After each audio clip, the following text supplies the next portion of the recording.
তারা ভোটিং এলাকা ছেড়ে আসবেন না।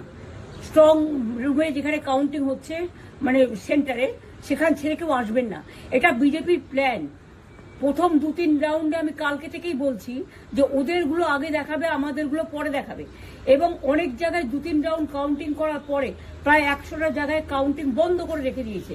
এবং কল্যাণীতে ধরা পড়েছে 7টা মেশিন, যেখানে কোনো মিল নেই। এটা টোটাল ফোর্স, পুলিশ সেন্ট্রাল ফোর্সকে দিয়ে চারিদিকে তৃণমূল কংগ্রেসের উপর অত্যাচার করছে, অফিস ভাঙছে, জোর করে দখল করছে। এসআইআর নামে আপনারা দেখেছেন ভোট লুট করেছে যাতে যে সিটগুলো জিততে পারে। কিন্তু এখনো এমন 70টা সিট আছে, 100টা সিট আছে যেগুলো আমরা এগিয়ে আছি, সেগুলো বলছে না। টোটালটাই মিথ্যে নিউজ খাওয়াচ্ছে। আগে ডিআইসিও এই খবরগুলো দিত, কিন্তু তাকে কালকে চেঞ্জ করে দেওয়া হয়েছে।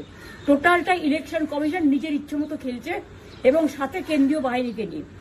এবং আমাদের পুলিশরা টোটাল মাথা নত করে কেন্দ্রীয় বাহিনীর আন্ডারে কাজ করছে। সুতরাং আমি সব আমাদের কাউন্টিং এজেন্টদের, আমাদের সমস্ত পার্টির কর্মীদের বলবো, অত মন খারাপ করার কারণ নেই। আমি বলেছিলাম সূর্যাস্তের পরে আপনারা জিতবেন। 3 রাউন্ড 4 রাউন্ড কাউন্ট হলেও এটা 14 রাউন্ড থেকে 18 রাউন্ড কাউন্ট হয়, তখন আপনারা জিতবেন। Wait and see, watch.